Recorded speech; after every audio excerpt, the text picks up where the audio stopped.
stuck in my head. Prime time on a Tuesday night is the right time for Mission Log Live. I'm Ken Ray. And I'm John Champion. This is sort of a real-time mission log, analyzing a fresh episode of Discovery. Wait, smell that? I still got that new Discovery smell. This week, we're diving into episode 8 of Discovery, Vis Pacem para Bellum. Now, the reason we do this show live is because we want to talk to you about Discovery. More importantly, we want you to talk to us.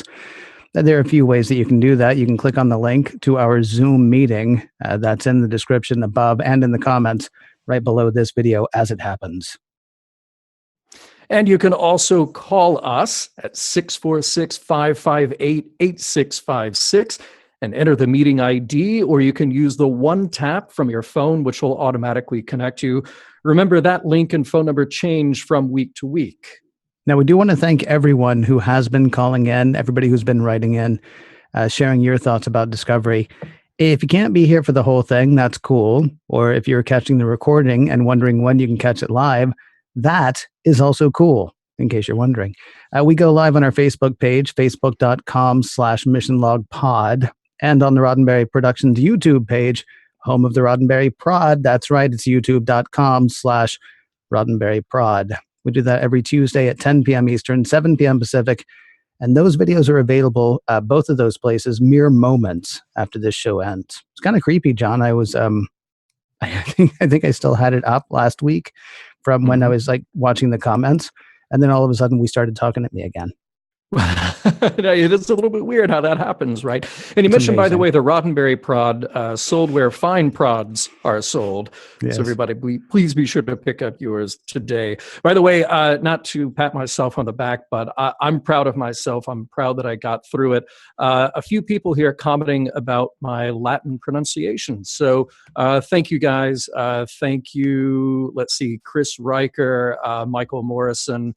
Really nice to hear that. I haven't taken Latin since 7th grade, so I really wanted to make sure that I got that right. By the way, we want to make sure that you visit the poll. We have a straw poll, as we do every week now. You'll see that link in the comments, so make sure you follow that and vote. We'll be mentioning that poll as well as the results of last week's poll a little later in the show. This week, the question is, well, I guess we have to phrase it like this. Lieutenant Saru's violence. What's up with that? 2 answers. I get it. I don't get it. Those are the 2 you get to choose from. So already taking some answers on that. Hey, by the way, if you prefer to get your podcast the old-fashioned way, this show is actually in its very own dedicated audio feed. So wherever you get your podcasts, like iTunes, just search for Mission Log Live and subscribe that way. To make things really easy for our show and for every show under the Roddenberry banner, you can also go to podcast.roddenberry.com and find links there. Now, we do have a recap of this week's show coming up in just a little bit, or this week's Discovery, excuse me. We do also want to take your questions, but I'm very happy to say we also have a guest with us tonight. Dr. Ali Mattu will join us. He is the host of The Psych Show and also a giant nerd. And like I said, we're also going to take your calls and talk some Discovery stuff, because won't that be fun? First, though, as I say, John is going to recap this episode for us. This episode, of course, summa cum laude, magna cum laude, the radio's too loudy. John. Thank you for that, Ken. Yeah, no problem. We open on an intense battle. A bunch of Klingon ships are beating the tar out of the USS Gagarin, but the Discovery swoops in to save the day. Except it doesn't. Whoa, 3 Federation ships lost. So all the Discovery can do is hightail it out of there with the spore drive, which, by the way, is making Stamets act out a bit. He's less full of the mushroom love and more full of the vinegar he had before. Also seems a bit disoriented.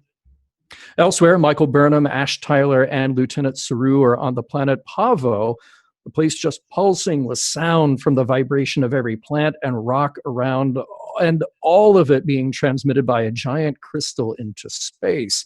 Starfleet might be able to use that as a giant sonar to detect cloaked Klingon ships. Also, it's driving Lieutenant Saru bonkers because his hypersensitivity is hypersensitive. Turns out everything on Pavo is alive, and the Pavans manifest as a living, glowing, non-corporeal sort of mist in front of our crew and welcome them in for a cup of tea. At night, with Saru unable to sleep from the noise, he begs for some peace, and they give it to him. They really give him the peace he desires. The next morning, he tells the others that their mission has changed, that the Pavans have invited them to stay, and what luck! Those beings have achieved a perfect, harmonious relationship with their world. Just to make sure they stay, Saru breaks their communicators. Let's check in on the Klingon, shall we? Cole has tasked L'Rell with interrogating their prisoner, Admiral Cornwell. In walks L'Rell to the brig, and she says, "Scream." Kind of a weird interrogation technique, but it does throw off the guard outside just enough that he leaves. Now that they have some privacy, L'Rell says what she really wants: asylum. L'Rell has a shuttle they'll need to get to, and just as they're on the way, Cole spots them. Thinking fast, L'Rell and Cornwell break out into a fight, and for theatrics, it's pretty intense. It ends with the back of Cornwell's head slamming into a piece of equipment, which knocks her unconscious enough to look dead. L'Rell says she'll dispose of the body. Back on Pavo, Tyler attempts to distract Saru while Burnham makes a run for that crystal transmitter. The distraction only goes so far, with Saru attempting to get Tyler into his way of thinking about just dropping the pretense for revenge until he realizes what's going on. Saru can run, seriously run, and he catches up to Burnham in no time, tries to smash her transmitter to reach Discovery, but that fight ensues until they're exhausted and the Pavans show up with Tyler. Burnham asks them to help. Saru begs them to not. Looks like Burnham wins. The Pavans use their transmitter and the Discovery locks on lickety-split. Back aboard, Saru is broken. The Pavans gave him the one thing he had never experienced, a moment without fear, and he attacked Burnham to preserve it. So, where are we by the end? Cole doesn't trust L'Rell anymore, so she's carted off to somewhere. And the Pavans have used their understanding of the Federation Klingon conflict to invite the Klingons to their planet as well, because, maybe we can all just talk it out. The end. Oh, those Pavans. Yes. They're incorrigible, thinking that you can make peace with just, whomever. Mm-hmm. Hey, Ken, that poll. So last week, we asked our audience to pick their favorite alien animal that we've run into so far. We had the tardigrade, or we had the gorgomander, and last week's results so far, the tardigrade 69.05%, the gorgomander 30.95%. You didn't read what I wrote. I did. No, wait. No, you didn't. Did you change it? No, I said I'm happy to say that last week's poll was actually working correctly because the tardigrade won. Sorry. Oh, I know. You're still on that, are you? Putting my thumb on the scale a little bit, except it's already happened, so I can just tell you where my thumb was. Yeah, tardigrade for the win. Tardigrade for life. This week's question, Saru's violence, what's up with that? What's up with that? Exactly. You do that better than I do. You can choose one answer. I get it or I don't get it. And if we want to talk about that later, we certainly can. In the meantime, though, John, we have somebody that we'd like to bring aboard. We do. We have a special guest tonight, Dr. Ali Mattu. Ali is a clinical psychologist and assistant professor at Columbia University Medical Center. Now, he's not just here because Ken and I need serious professional help. No, Ali is here because in addition to his mission of bringing psychology to everyone through his The Psych Show, he has a special place in his heart and his career for science fiction and Star Trek in particular. In fact, one of his favorite topics is the utopian vision of Star Trek and addressing the ways we might achieve it. Also, I was glad to sit in on a panel with Ali a few years ago at Comic-Con, The Psychology of Star Trek versus Star Wars. We won.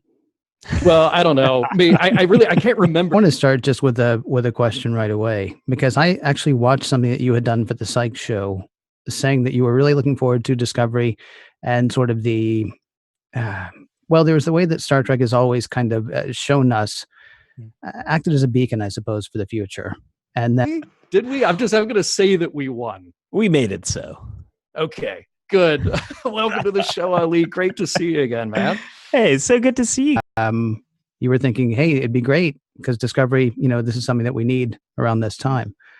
And now you've got the Federation, the Vulcans, and the Klingons. They're a longtime listener of the podcast, and so good to be here live with you guys talking about Discovery. Thank you very much for doing it. We really do appreciate it. And internally, I mean, not just amongst each other, but also internally. In doing this, Discovery, I mean, maybe, breaking that whole Star Trek monolithic, happy culture thing and sort of reflecting what's happening now. I guess the question I have is that what we want Star Trek to do? I mean, do you want Star Trek to reflect now, or do you want Star Trek to show you where you could be? I think it's always done both. And it's usually always done both in one single episode. And we can see all of those sides represented, whether it's a TOS era, TNG era. We've always seen that. The problem I'm having with Discovery and the challenge I have at answering your question is, since this is a serialized format, it's really hard to see all those pieces together at once when we're in the middle of the story. I think it's very much doing a lot of what you're talking about, from the pilot to where we are now. The Federation is not all on the same page. The Vulcans are not on the same page. The Klingons are very much divided. And so how do we get to that era that we see in later Star Treks, where especially in the Federation, but some of the cultures as well, there is more unity and people are working towards these larger goals. It's hard to know because we're in the middle of the storyline, and I don't know how you both do it. Discuss this. It's such a big challenge because we don't know where the story's headed. Yeah, the trick is we don't discuss it. That's why we have a live call-in show, because we're desperate for our listeners to explain it to us.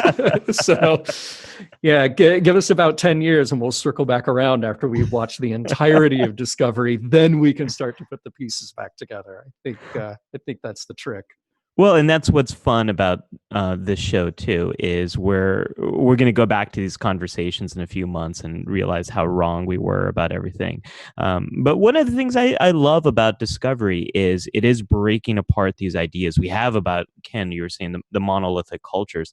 One of the criticisms I've had of Star Trek is, all the Klingons sort of have the same culture and have the same beliefs, and the Federation does look like largely a Homo sapiens only club where everyone speaks English, on the whole. I know the whole universal translator thing, but and the same with the Vulcans. And so we're seeing that broken apart a little bit, which I think is tapping into a lot of what's happening in our world right now with rising nationalism in a lot of parts of the world, us thinking we know a lot about how these different groups think and work, whether it's liberals and conservatives or the coasters and non-coasters and all that sort of stuff. But Discovery shows us that the cultures and the people that we think we know, there's actually a lot more diversity of thought, of ideas, of beliefs there, and that's the same thing is true with our world.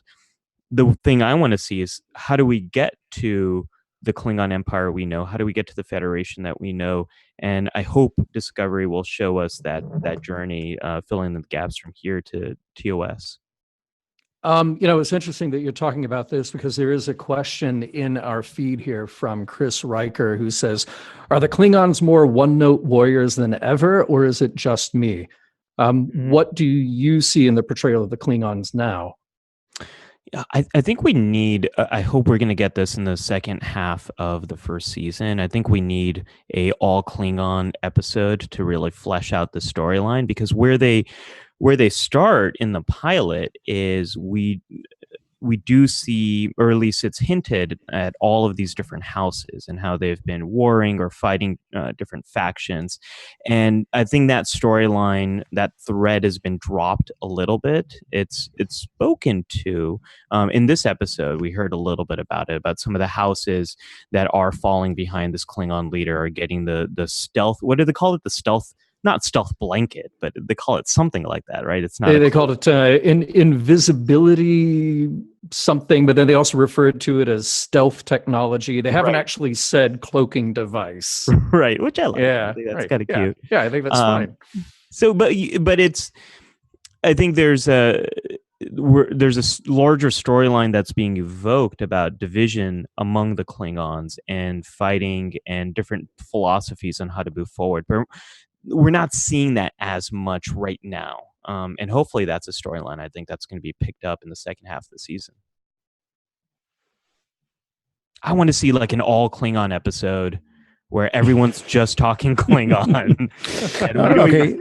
I was actually going to ask you. You want to see that all Klingon episode? Do we do like Hunt for Red October, where we let them, speak with subtitles for about a minute, and then we go ahead and switch to English? Because still, we're 8 episodes in now. I'm still getting people saying I can't take the subtitles. I just can't take it. Right. I think they can move up the pace of their talking, and I think they did in this episode a little bit. They're talking a little bit faster, but wow, was it slow? I mean, they enunciated every word in Klingon in all these previous episodes. I like the Klingon. It's nice to hear everything in Klingon. Yeah, I like it actually. I think it's kind of cool. It just lends an even more alien vibe to it. I want to ask you, going back to this idea that you raised before about utopias and Star Trek being this sort of utopian vision.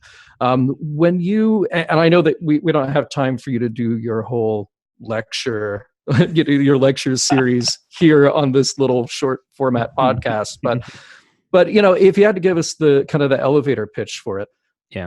When you talk about Star Trek as a utopian vision for the future, and you say that this is something achievable, or at least it's a model that we should shoot for. Where do you see our hurdles, and where do you see that we're on the right path? Yeah, well, so the 3 pieces I think that are very unique to Star Trek are us overcoming our prejudice for each other, uniting behind large, what are called superordinate goals that individual groups or individual people can't achieve on their own, things that are like really big. The founding of the United States, the mission to the moon, things like that, things that are large goals.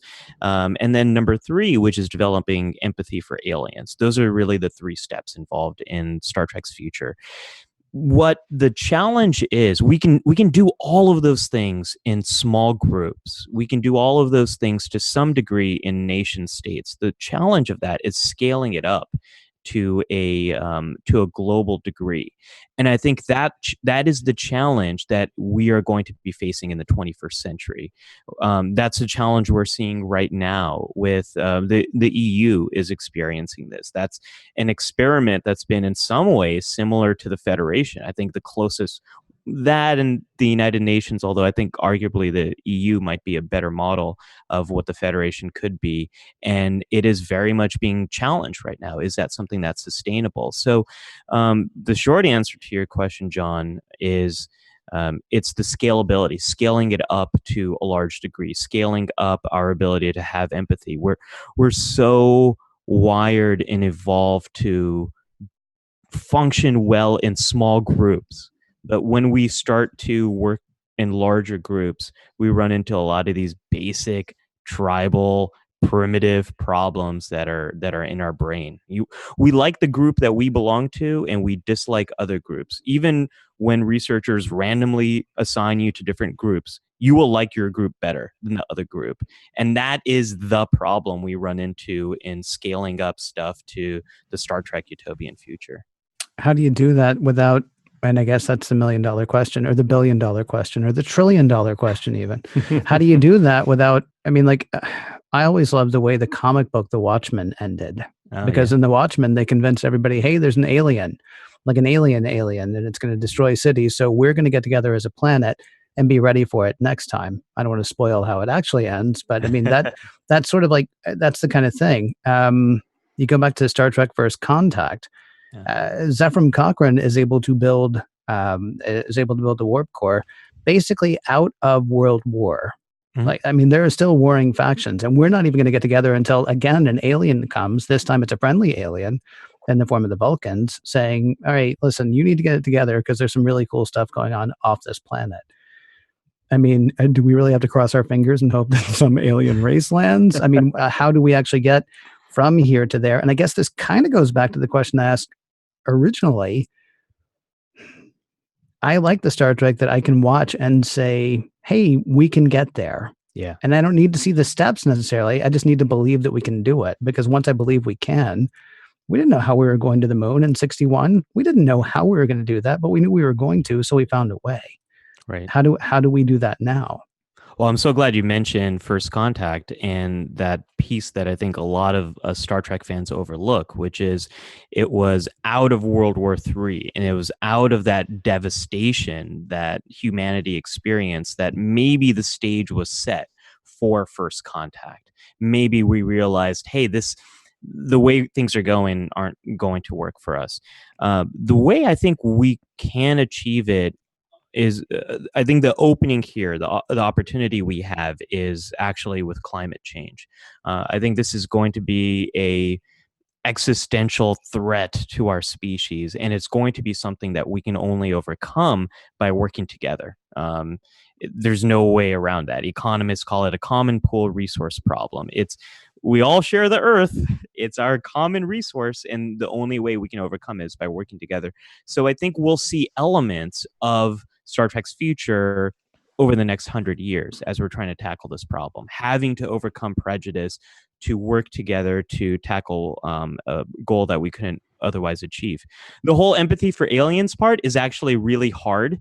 So I don't think that part of First Contact could have worked for us. Unless there was a universal translator that the Vulcans had and they knew how to speak English. I don't see that really working. Or, unless the aliens look just like us, which they conveniently do in Star Trek. So there's that. But Ken, the other question you raise here gets us back to Discovery is you want to see that. You want to see that utopian future there in Discovery. And I don't think we're quite seeing that yet. We're seeing stories about really bad leaders. In the pilot, the best leaders we have are wiped out. We're seeing stories about science versus war and science being used for the sake of war. This is a different kind of Star Trek, and it's pushing up and challenging a lot of ideas I have about Star Trek. You guys had Larry Nemchik on one of these episodes, and Larry and I always have these discussions about how it was like for him to watch Star Trek The Next Generation after being a TOS fan. And I think I'm finally starting to know what that felt like for TOS fans to see this whole new vision of Star Trek. I'm now getting that more than any point in my history, more than the Kelvin timeline films, more than Deep Space Nine and Voyager, because there were just other takes on this. I don't know. I think if we see Michael Burnham's character going on this discovery and getting us to a place that is that familiar utopian future, I think this is very much going to feel like Star Trek.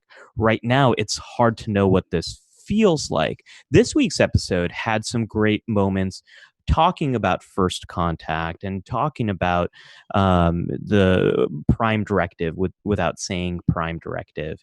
And it's been nice how they're evoking a lot of familiar stories and notes and ideas from Star Trek. And last week's episode was one of my favorite episodes of Star Trek, the time travel episode with Mud. It was a beautiful modern take on some familiar Star Trek storylines. So I don't know. I don't know. I know there's some people who had the problems with the Pavans, but I got to say, it felt great to land on a planet where we had no idea what we were dealing with. I mean, that felt very TOS to me. And it's weird because this is the first week that every other message on Twitter hasn't been, this is the most Star Trek episode of Discovery that we've seen so far. I mean, it's weird because it didn't feel particularly Star Trek, and yet there was so much stuff that was. I mean, I know John's going to talk about this later, but I mean, it evoked thoughts of the spores, certainly. It evoked thoughts of sort of those, oh, look, it's a planet-wide intelligence. Okay, because we have those. Well, we used to actually on TOS and occasionally on TNG, and it was kind of neat to come back to that this week too. Right. Yeah. By the way, just a couple of comments that I wanted to share. Michael says that this is all true. I loved realizing that Star Trek is really just a post dystopian future. So interesting. It's a good comment there. And then our old friend Earl Green, who says, judging by the number of people in TOS and TNG who want to leave Earth and start their own whole new utopia in Bronson Canyon, I mean, another planet, there are quite a few willing to step away from the Federation's creature comforts. Right. So there's a whole other part of the story of the future here that we might need to look into. And Rick has a question for you, Ali. Dr. Mattu, a little off topic, but as cultures and people naturally become more progressive, is the current political climate an example of an extinction burst? Ooh. Wow. It's hard to know. I feel like very, very similar to where we are in Discovery. We're in the middle of a big experiment that's happening with globalism and with migration patterns and more humans coming into contact with each other than have ever happened in human history. So what's going to happen there? I feel like this is such a cop out, but I don't know. We're gonna find out. We'll find out if we're going down that eugenics 4-3 route or not. And I don't think that's a cop out. I think that's totally fair. Yeah. We're taking that easy answer watching a television show. So really, if you don't want to decide right this minute about the potential end of the world, that's okay. Well, and it's really the post dystopian. I love that comment because that Star Trek has had a very hard line on these cautionary tales about messing with biology and messing with genetics, and a very strong line against eugenics. So, and going against your instinct in biology. I think we've seen threads of that storyline throughout all versions of Star Trek. And in this week's episode, we saw Stamets more changes to his cognition, his memory, his awareness, as a result of interfacing with the spore drive. We saw that with Saru as well, trying to escape his instincts and trying to avoid his emotions and the consequences of that. And I'm really interested to see what's going to happen with those storylines, how they're going to play out, because that's been something that Star Trek always has taken a stand against, with Khan and eugenics, as well as with Dr. Bashir and DS9 and all sorts of other stories. Don't mess with your biology, and bad things happen when you do. And so we'll see what happens with that. Well, we mentioned earlier that you are the host of the Psych Show, but we want to make sure that people know where to find that. And also, I follow you on Twitter, which I really appreciate being able to do. This is I can't believe this is the first time you and I have actually spoken, but I'm glad I got to tonight. But do me a favor, let everybody know where they can find the Psych Show, and also how they can follow you on Twitter. Yeah, so the Psych Show is on Facebook. You just look up the Psych Show, and there it is. And on youtube.com/the Psych Show. 1 or 2 episodes back, I had an episode, Ken, that you're talking about related to the psychology of Star Trek. So check that out if you're interested in this stuff. And I also write about the psychology of science fiction at brainknowsbetter.com, and would love to connect with folks and continue the discussion on Twitter at Mattu. So good to be here. We could spend hours. There's so many questions I have. I know, right? I'm kind of holding them in. I'm holding them in. Well, you know what? We'll keep making podcasts, so you can come back anytime you like. But thank you so much for joining us tonight. We really appreciate it, and we'll see you soon. Yeah. Live long and prosper, guys. Live long and prosper. Thanks, Ali. And Zach, we will be getting to you soon. We wanted to remind everybody how to reach us tonight. If you take a look in the comments, there is a pinned comment that has the link to our Zoom meeting where you can join us with your webcam. You can also call us at 646-558-8656 and enter the meeting ID that you see in the description and in the comments below. So, Ken, how about we jump over to Zach, who has been waiting patiently on the phone. Zach, are you there? Hello, Zach. Hello. Can you hear me? Hey, Zach. Yeah, we sure can. Hi. Cool. Hi. Yeah, I wanted to talk about some of the bridge officers that we've seen so far. We've got today in the battle scene in the beginning, you kind of saw everybody. You saw Reese at Tactical, and you see Detmer, Owosakun, and the kind of like cybernetic character, the Ariam. I'm not sure we've heard her name on air yet, but that's what they had on mission on Memory Alpha. Mm-hmm. And I just want to see more of these characters that we've seen so much of interacting with our main cast, especially Detmer, who's got he now looks like a cybernetic eye and the big piece of metal on her forehead. I feel like, I feel like she and Burnham especially have to have some kind of reckoning, hopefully in this season, if not next season. And I was wondering what you guys thought about those characters. Ken, you first. I would like to know more about the Ariam character, just because she looks so much like a robot. Right. I want to know I want to know her backstory. You're right about Detmer. I would really like to see what's going to happen there. I mean, occasionally we're seeing things. It seems obvious that they're not going to have any sort of gigantic come to Jesus with them, because they're both at that party last week, right? And they're both just hanging out. They're not, they weren't fighting. It would be if like Detmer had gotten up and left when Burnham walked in or something, then I would think there was going to be more of a reckoning.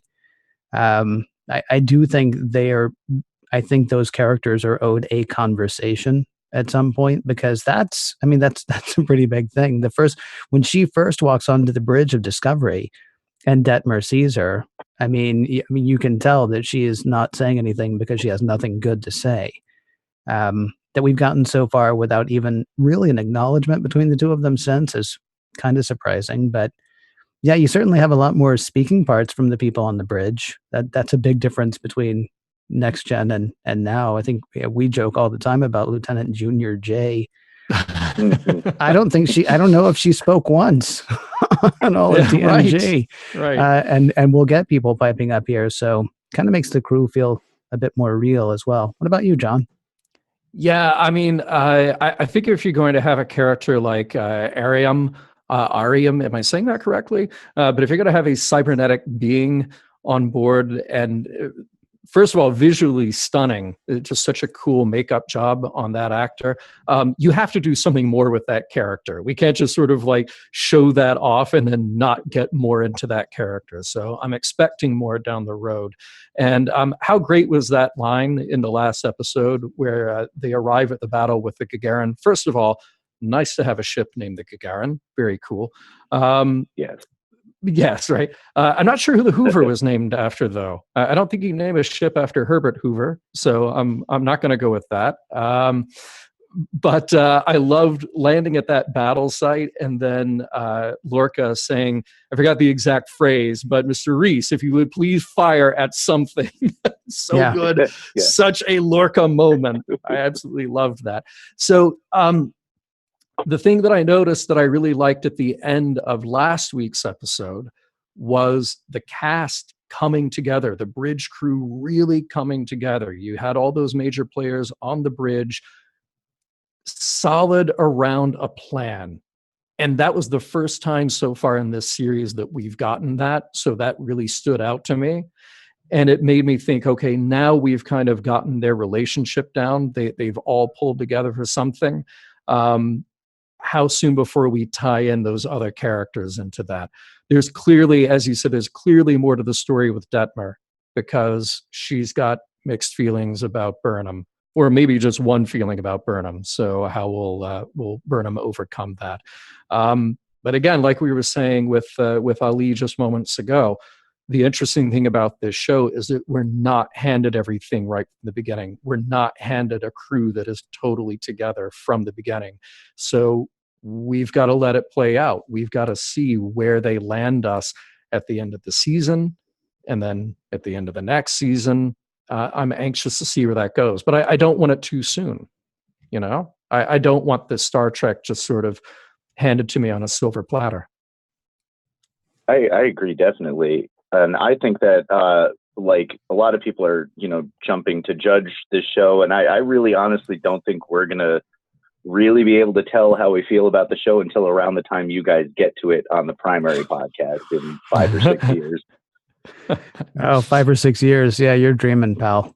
Yeah. We got another 10 years before we get to Discovery. Yeah, which is why one of the reasons we wanted to go ahead and jump in with the weekly conversation now. Speaking of which, Zach, we do have a couple of other people to get to, but thank you very much, sir, for calling in, and please do give us a call again sometime. Yes, thank you so much. Excellent. We have business. You want to do business, John? Is it business time? Let's do business. I like doing business, Ken. Yeah, we want to talk about our good friends at Eagle Moss and the Discovery starships, because they've got Discovery starships. And dude, we got art. We do. We have amazing art to show you this week. So you've heard us talk about these before, the officially authorized collection of Discovery starships, authorized by CBS Studios and available only from Eagle Moss Collections. Look at that beautiful starship on screen right now. So these models are incredibly detailed. This collection features brand new ship concepts and designs from Star Trek Discovery. Each has gone through an extensive reference study and has been reproduced under the supervision of Star Trek expert Ben Robinson for accuracy and detail. I got to say, I knew I loved the Shenzhou, but now seeing the model, man, I love the Shenzhou. Right. The first thing you'll notice, because this is the one thing you can't get from this video that you're seeing, is they're bigger, almost 8 inches from the front of the saucer to the rear of the nacelles. And the new ships in this special series are, as I say, in that larger scale, but they keep the same meticulous attention to detail that they've always kept, the same quality materials as well. So specially formulated metallic resin, hand painted with reference to the actual CG models used in production. Each ship does also come with a display base plus a collector's magazine featuring behind the scenes info, both about designing the ships and making the ships in our universe, and of course, background information in the crazy Star Trek universe we all love so much. Now, here's the thing to know. They are coming in limited quantities in early 2018. So right now is the time to guarantee your subscription by reserving your first ship. That would be the USS Shenzhou NCC 1227 for only $9.95 with free shipping. The ship itself will be sent to you on or before January 31st, 2018. New models will then ship monthly and be delivered directly to your door. Subscribers also enjoy an exclusive 20% discount on every starship in the series, along with free shipping. And of course, you may cancel your subscription at any time. For details on the entire collection and to reserve your place among the first to subscribe, visit eaglemoss.com/discovery starships. That address again is eaglemoss.com/discovery starships. And we do very much thank Eagle Moss for sponsoring this week's show. Really quickly, we get a message, got a question actually in the chat room. Joy, it might be a Flight of the Conchords reference, except I think business time was on Wednesday. So it's only kind of a Flight of the Conchords reference. And now back to call-in questions, right, John? Yeah, let's take, well, we have Earl. We have Earl on video. I would love to go to Earl right now. Do we have him ready? Oh, I thought we had an audio caller lined up. I'm sorry. Do we not still have Matthew? Oh, do we? Sorry about that. Whoever we have here, Brandon, you can patch through. We've got Matthew or Earl or Casey. I think it's Matthew. Is that you, Matthew? Good evening. There he is. Good evening. I am unmuted. Fantastic. The famous Matthew Corey. That's one of the best ways to talk to us is to not mute yourself. We encourage almost everybody to do that. I'm thinking about doing a whole show muted at some point, Ken. Yeah, I've thought about it. It'll be like the Acuna. Yes. What's on your mind tonight, Matthew? I just wanted to talk briefly about the presentation of the show, how, we've gotten used to Netflix where, Stranger Things 2 came out recently and it's all the episodes are right there. And, within a weekend, people have watched the whole series. And then they move on to something else. Whereas here, we're getting one episode a week. So, it builds that community and that sense of you're on a journey of discovery with this show. Yeah. Yes. I'm glad that they did this the way they did it because, as you say, a lot of shows in the last few years have come out in one burst. And then what happens? You hear people talk about it for a week or two, maybe a month. And then it sort of goes away. And I like doing this, and maybe that's just selfish and self-serving, but I like doing this. I like being able to watch a show, really pick it apart. I've been doing this thing here in LA, getting together with friends and a group of people every other Sunday night to watch and then go have a drink afterward and talk about it. That's what's been really nice about watching Star Trek this way. And I feel like if I had just sat at home one day and watched 8 episodes in a row, I wouldn't have that opportunity. So I think it's smart from a marketing angle, but I also just, as a fan of anything Star Trek, I'm going to be able to watch it like this and savor it over time. The one thing I do wish was different, I am so done with so we're going to show you half a season, then we're going to take 9 weeks off, and then we're going to come back and show you the other half of the season, because the problem is I don't tend to remember what happened for all that time. I know they'll give us a previously on thing, but I mean, that can kind of kill momentum for me personally. And it's the way television has gone. I mean, a year and a half ago, I think, when they announced that Star Trek was going to be available only behind a paywall, I had a lot of friends who were really upset. And my response was, this is the way television is going. So you need to go ahead and let that go, because it's how it's going to be. That said, I will go ahead and complain about the fact that we take, as much of the season as we've already had, we're going to have that much time off before we get to go back again. I don't quite understand it. It kills momentum for me on network television as well. Like Agents of S.H.I.E.L.D., for some reason, is now breaking itself up with like 8 or 12 weeks in between the first half of a season and the second half of a season. That's kind of, that's a drag. That's not an argument against the week after week after week thing, though. I will admit I did not like the fact that I wasn't going to be able to binge it initially, but having the anticipation is actually kind of a cool thing. So yeah, I think it builds up this community with all of us. Yeah, it really does. And I mean, look, this is different Star Trek in a different format. And I've mentioned before how I like the idea that the writers can build out a season and then take time off. They can step back from it while it's getting out there, while they're getting fan reaction, and then go back and build out that second season and hopefully a third and beyond. It's new territory for Star Trek, and we all sense it. These stories are being told very differently. And by the way, I would be remiss if I didn't mention that, Matthew, you are the Wunderkind writer of True Q. The originator, Renee Echeverria, of course, did the rewrite. He changed about 99%, but he did a great job, and it's a wonderful episode. But that 1% is yours, and nobody can take that away from you. That sweet 1%. Nice, yeah. So you know a thing or two. You know more about writing for TV than I do. You've written exactly one more episode of Star Trek than I have. So if you pause the ending credits at just the right moment, you'll see my name. Beautiful. I was going to say, what's the phrase? From an acorn, a mighty oak can grow. Hey, don't knock the 1%, Matthew. Mm-hmm. That's true. Although my least favorite line in your review of the True Q, of the podcast on True Q, was the part where it's his only film screen credit. Yeah. Yeah, we're gonna fire the guy who does trivia. Don't worry about it. We're firing him. We're letting him go. Well, I try to specify professional screen credit. Yes. All right, that works. Oh, gentlemen, Thank you very much, and thanks for doing the show every week. It's a wonderful companion in my cubicle as I sit there and click my mouse at my normal job. Thank you. Thanks, Matthew. Thank you for calling in. I really appreciate it. Yeah, you too. You got it. All right. So now it was a little preemptive.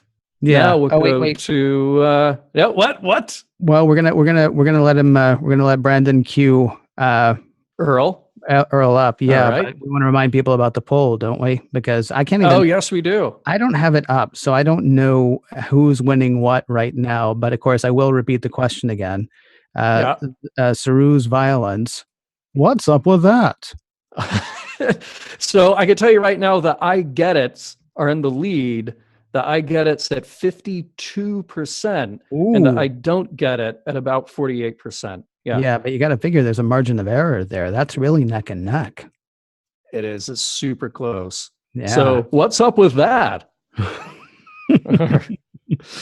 Now, All right, let's go to Earl. I know I've kept us from Earl far too long. I apologize. Okay. How's it going, Earl? It's going great, guys. I just I wanted to say that I am so relieved that we discovered that Saru was acting of his own volition, of his own choices, and not mentally possessed, because I think 90s Star Trek, because it was such an economical thing, you don't have to bring in a guest star if you have one of the regulars possessed and acting out of character. I understand the economics of it. I am glad that we are just telling this story and, letting Saru have some flaws rather than chalking it up to him being, under the control of the planet or whatever, which, to be fair, they really played with that up until the last minute. Yeah. Until he's in sick bay saying, "Oh yeah, no, that was me, and I would have killed you." Yeah. So speaking as someone who gets really tired of, somebody has been taken over, because as many times as these people get taken over, Troy needs a much bigger staff on the Enterprise D, for example, but yes, just the fact that they pointed out that he was under his own steam, that I found that very satisfying. I also found the whole environment, the whole alien environment, very satisfying. We are now exploring, Canadian woodland instead of Bronson Canyon. I don't have a thing against and it was Bronson blue. Canyon, I promise. Yeah, I'm really disappointed though by the lack of Vasquez rocks so far in Discovery. I feel like we're not actually watching Star Trek until we go there at least one time in a season. I'll tell you honestly, we had a debate about what we were going to do for the poll question, and it was actually watching a friend's discussion on Facebook. Rob Sawyer, who we had on a couple of weeks ago, I was watching a discussion that he was having with people on Facebook. A lot of his friends with whom he was speaking had basically decided that this episode of Discovery was a mess. And I'll grant you, this episode of Discovery is not quite as tight necessarily, but most everybody was doing this whole thing of saying that Saru was completely ridiculous. Saru was acting way out of character. What's going on with Saru? And finally, one person said it's his first moment of peace in at least 30 years, depending on how old he is, because I don't think we actually know. But they said, if I had never known a moment of peace and you tried to take it away from me, I have no idea how I would be. And so it was really, that's kind of where our poll question came from. It was a fascinating thing to see for his character. It has to be. This is the one time, and I know I have been the guy who has said I want my Star Trek to be episodic. Saru doesn't recover from this next week, not immediately anyway. At least not if they're really drawing a line all the way through. He's got to have a lot of questions about himself next week and the week after and the week after. Because here's the thing: while he's always been afraid, he wasn't afraid to fight. All of a sudden, he had no problem fighting somebody who could have hurt him, because now he had something bigger for which to fight. I mean, there's a lot that went on in that. There's a lot that went on in just that short exchange between them, I think. Yeah, it was a pretty profound thing, I thought, to explore with a character that we've only known so far as to be sort of gentle and unsure. We established all those moments where he had opportunity for command and wasn't particularly good at it, and constantly second guessing himself. And when he did try to assert himself, maybe I won't say failed, but certainly didn't come out on top. So I thought it was a pretty profound thing to explore the idea of, here's not only an individual who has experienced this, but you have to extrapolate from that his entire race has experienced that, where he describes that their entire evolutionary course has made them, well, first of all, strong and sort of hyper aware of their surroundings, but has made them afraid.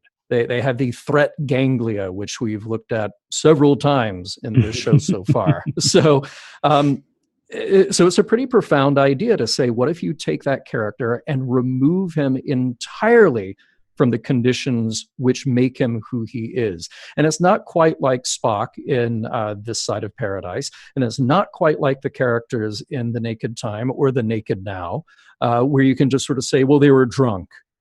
So they're really different. They're acting out of their minds. No. This, like you said, Ken, for him to say at the end, that's me, but that's me under this different condition. It was a little, it was a little dark, and it makes you wonder where that character will go after that. Now that he's gotten a taste of what that feels like. So, Earl, we are going to have to move on because we've got at least one more caller waiting here to help us close out the show. But thank you for bringing that up. I thought it was an interesting psychological look at that character this week. So I appreciate you bringing that up to us tonight. There's a fantastic comment actually in the Facebook page right now. If Saru is an example of the prey species, I want to see the predator. Terrifying. Yeah. Yes. Todd, that was Todd in our Facebook chat room, and Todd is not wrong. Hey, before we get to our last caller, I think we might, John, if do you want to pull up one more Facebook question as well? I think. I'd be glad to. Our last caller. Before we do either of those things, though, I want to remind people we are happy to be part of an organization called the Roddenberry Podcast Network. And what that is actually is hold on to your hats. It's a network of podcasts. So wait, what? I know, right? I know, it's crazy. There's a Mission Log Live, which I'm wondering now actually if we should have called it Son of Mission Log or Child of Mission Log. Of course, there's Mission Log, which John and I have been doing now for over 5 years, watching every episode of Star Trek, taking it apart for messages, morals, and meanings, and seeing whether the episode holds up today. There's Women at Warp, which is a feminist look at Star Trek. They're not going episode by episode by episode, but they are tackling different subjects through that lens. And finally, there are the good people at Priority One, which is your one of your one-stop shops, I would say, for Star Trek news. So it can be everything from gaming news to news about TV shows or movies to oh golly, there are literary reviews, there are product reviews, all kinds of things there. And the place to check all of those out is podcasts.roddenberry.com. Podcast.roddenberry.com. We are very happy about the shows that are on the Roddenberry Podcast Network. I don't want to say anything like, we took a great deal of time choosing and deciding or whatever. But I mean, we really tried to put together a network that we would be happy to listen to, that we'd be happy to present to anyone else as well.